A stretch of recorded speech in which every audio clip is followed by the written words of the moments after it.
पर जोरदार ताली बजती है जब तक सर आए हमें संबोधित करने की। आदरणीय मुख्यमंत्री महोदय से अनुरोध हमें संबोधित करें।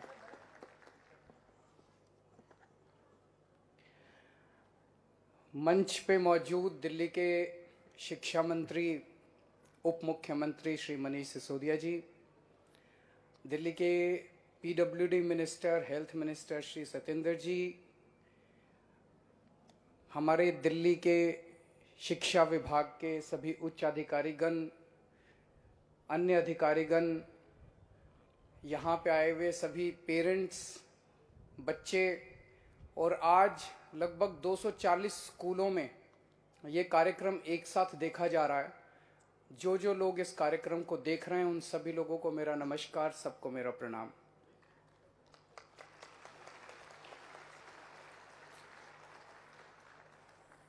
दिल्ली में वाकई शिक्षा क्रांति हो रही है। इतने शानदार स्कूल बन रहे हैं, इतने शानदार क्लासरूम बन रहे हैं, इतना शानदार इंफ्रास्ट्रक्चर। देश के कई प्राइवेट स्कूलों में इतना शानदार व्यवस्था नहीं है जितनी आज दिल्ली के सरकारी स्कूलों में है। इतने अच्छे नतीजे आने लगे हैं, शानदार नतीजे आने लगे हैं। किसी ने सोचा नहीं था कि एक वक्त ऐसा आएगा जब सरकारी स्कूलों के नतीजे प्राइवेट से ज्यादा बेहतर आने लगेंगे। जैसा भी शिक्षा मंत्री जी ने बताया, इस साल 3,70,000 बच्चे बड़े बड़े प्राइवेट स्कूल छोड़ के वहां से नाम कटा के दिल्ली के सरकारी स्कूलों में अपना नाम लिखवाया, एडमिशन लिया है। इससे बड़ा और सर्टिफिकेट क्या हो सकता है कि दिल्ली के अंदर शिक्षा क्रांति आ रही है। आज मुझे बेहद खुशी है कि आज से लगभग 3 साल पहले जो हम लोगों ने 11,000 क्लासरूम बनाने का कार्यक्रम शुरू किया था, बनाने शुरू किए थे, आज वही 12,430 क्लासरूम मात्र 3 साल में बन के तैयार हो गए। ये भी अपने आप में हमारे देश के अंदर जो व्यवस्था है उसमें एक अजूबा ही माना जाएगा। नहीं तो हम देखते हैं कि कोई भी स्कूल, अस्पताल, उसकी फाउंडेशन, उसकी नींव जो है वो हर चुनाव के पहले फोड़ा जाता है नारियल, और फिर अगले चुनाव में फिर नारियल फोड़ते हैं, और फिर अगले चुनाव में फिर नारियल फोड़ते हैं। बनता कभी नहीं है। हमारे यहाँ अगले चुनाव के पहले ही बना देते हैं। जितने काम शुरू करते हैं वो सारे काम जो हैं वो टाइम के पहले शुरू हो जाते हैं। तो मैं आज दिल्ली के सारे दिल्ली वासियों को, दिल्ली के लोगों को, बच्चों को बहुत बहुत बधाई देना चाहता हूँ। इतने बड़े स्तर पे आप सोच के देखो, 12,430 क्लासरूम का क्या मतलब है। अगर एक नया स्कूल बनता है 10वीं क्लास तक का, उसमें कितने कमरे होते होंगे? 20, 30, 40, 50 भी बहुत है। तो अगर हम 50 कमरे भी एक क्लासरूम में माने तो आज एक तरह से लगभग 250 नए स्कूल बन के तैयार हो रहे हैं। और इन स्कूलों में शानदार लेबोरेटरी, शानदार मल्टीपर्पज हॉल, और इनमें कई कमरे ऐसे हैं जो डिजिटल कमरे हैं, डिजिटल क्लासरूम है, उनके बोर्ड वगैरह डिजिटल हैं, जो कि बड़े बड़े प्राइवेट स्कूलों में नहीं मिलते। वो आज हमारे दिल्ली के सरकारी स्कूलों में है। यहां आने से पहले मैंने थोड़ी सी रिसर्च करी तो पता चला कि पिछले 7 साल में दिल्ली सरकार ने टोटल मिला के दिल्ली में जो 20,000 क्लासरूम बनाए हैं, टोटल 7 साल में 20,000 टोटल क्लासरूम बनाए हैं। इसके मुकाबले पूरा देश अगर देखें हम, पूरे देश की जितनी दूसरी राज्य सरकारें हैं, केंद्र सरकार है, सारी सरकारों को अगर हम मिला लें तो पूरे देश में भी 7 साल में 20,000 क्लासरूम नहीं बने जितने अकेले दिल्ली में बन गए। ये बड़ी बात है कि पूरे देश में 20,000 क्लासरूम नहीं बने 7 साल में।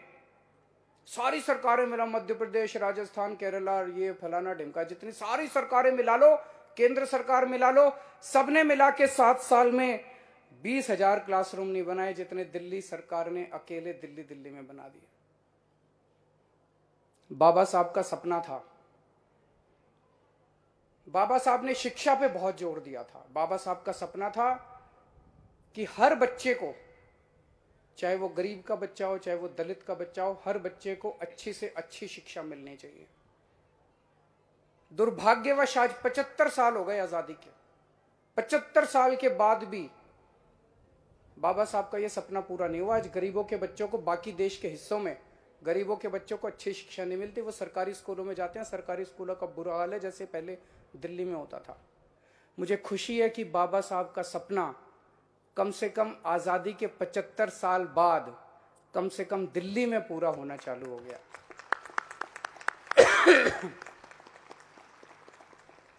भगत सिंह ने कहा था कि केवल अंग्रेजों को देश से बाहर भगाने से आजादी नहीं मिलेगी।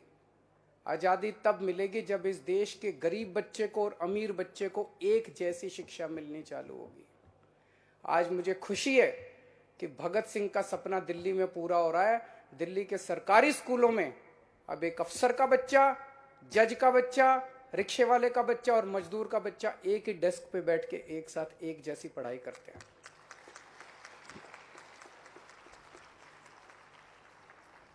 तो ये दिल्ली में जो पिछले 7 साल से हो रहा है, इतने शानदार सरकारी स्कूल हो गए, इतने शानदार गरीबों को अच्छी पढ़ाई मिल रही है, मन में ये आता है यार ये 75 साल में क्यों नहीं हुआ। इसका मतलब हो तो सकता था, जब हमने 7 साल में कर दिया तो 75 साल में भी हो सकता था। क्यों नहीं हुआ 75 साल में? सोच के देखो, अगर आज 75 साल पहले देश के अंदर इतनी अच्छी शिक्षा का व्यवस्था हो जाती, अगर हमारे गरीबों के बच्चों को भी इतनी अच्छी शिक्षा 75 साल पहले से मिलने चालू हो जाती, आज देश कहां का कहां पहुंच जाता। गरीबी दूर हो जाती, अनपढ़ नहीं रहते लोग, कहां का कहां पहुंच जाता देश। टाइम 75 साल अपने खराब हो गए। इसीलिए आज मैं एक बड़ा ऐलान करने जा रहा हूं। आज मैं एक ऑफर कर रहा हूं। अपने पास समय नहीं है, देश ऑलरेडी 75 साल खो चुका है। हमें राजनीति नहीं करनी, हमारे लिए देश इंपॉर्टेंट है। अगर देश की कोई भी सरकार, चाहे वो बीजेपी की हो, चाहे कांग्रेस की हो, चाहे किसी भी पार्टी की हो, कोई भी सरकार अपने अपने राज्य के अंदर दिल्ली जैसी अच्छी शिक्षा व्यवस्था करना चाहती है, तो हम मनीष सिसोदिया जी को थोड़े दिन के लिए उनको लोन पे दे देंगे।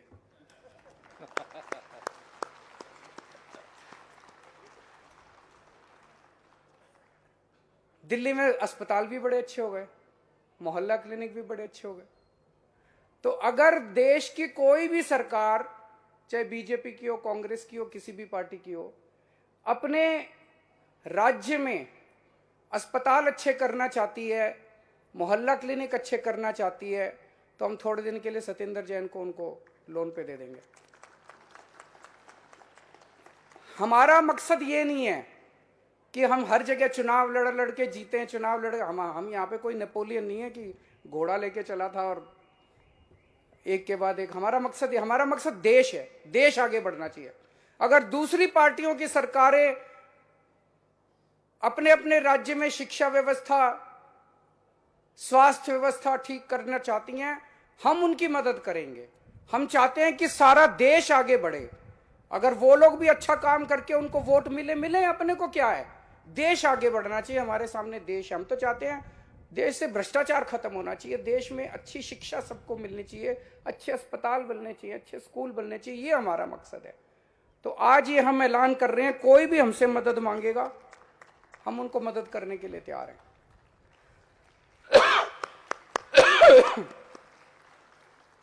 पिछले कुछ दिन से मैं देख रहा हूं, ये कई देश के बड़े बड़े नेता मिलके, आप लोगों ने भी टीवी में देखा होगा, सारे मिलके कह रहे हैं केजरीवाल आतंकवादी है, केजरीवाल। मेरे को थोड़ा सा हंसी भी आई। मैं उन सबको आज कहना चाहता हूं कि जिसको आप लोग आतंकवादी बोल रहे हो, आज वो आतंकवादी देश को 12,430 कमरे स्कूलों के समर्पित करता है।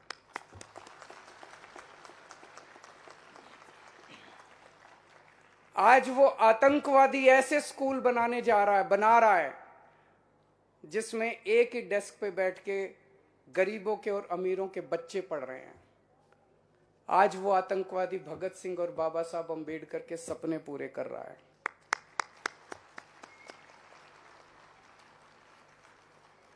नेताओं को सबसे बड़ा डर और किसी चीज से नहीं लगता, स्कूलों से लगता है। क्यों लगता है? अगर शानदार स्कूल बन गए, अच्छे स्कूल बन गए, तो नेताओं को जात पात और धर्म के नाम पे वोट मिलने बंद हो जाएंगे। हमारे इन स्कूलों के अंदर हमारे ऐसे बच्चे, देशभक्त, कट्टर देशभक्त बच्चे अब तैयार होंगे। ये हम स्कूल नहीं बना रहे, ये हम देशभक्त बनाने की फैक्ट्रियां बना रहे हैं। यहां से देशभक्त बन के निकलेंगे। और जब ये आज सोच के देखो, 5 से 10 साल के बाद जब ये बच्चे बाहर निकलेंगे, ये बच्चे किस आधार पे वोट देंगे? ये धर्म और जात के आधार पे वोट नहीं देंगे, ये देश के विकास के नाम पे वोट दिया करेंगे। इसीलिए कोई नेता स्कूल नहीं बनाना चाहता। ये लोग कहते हैं केजरीवाल सब कुछ फ्री करता जा रहा है, फ्री करता जा रहा है, फ्री करता जा रहा है।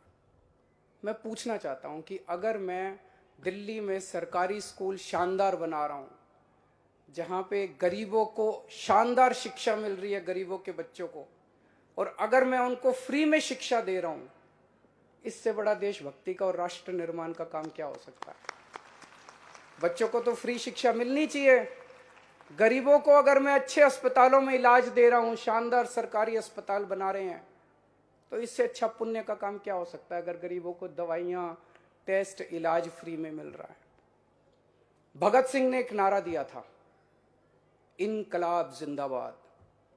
आज मैं एक नारा दे रहा हूं, इनकलाब जिंदाबाद, शिक्षा क्रांति जिंदाबाद। बहुत बहुत शुक्रिया। बहुत बहुत धन्यवाद सर। जोरदार तालियों से अभिनंदन करें उन भावनाओं का जो सर ने व्यक्त की हैं। और कहीं ना कहीं किसी ने कहा है कि मुश्किल नहीं है कुछ दुनिया में, तू जरा हिम्मत तो कर। मुश्किल नहीं है कुछ दुनिया में, तू जरा हिम्मत तो कर। और ख्वाब बदलेंगे हकीकत में, ख्वाब बदलेंगे हकीकत में, तू जरा कोशिश तो कर।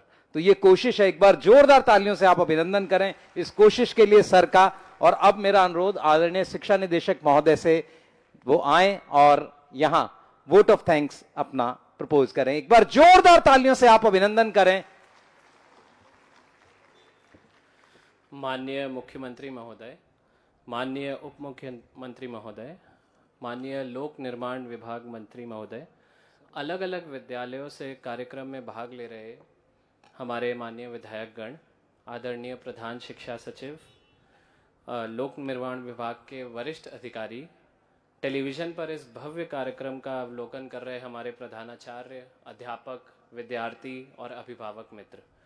240 विद्यालयों में एक साथ 12,430 क्लासरूम का निर्माण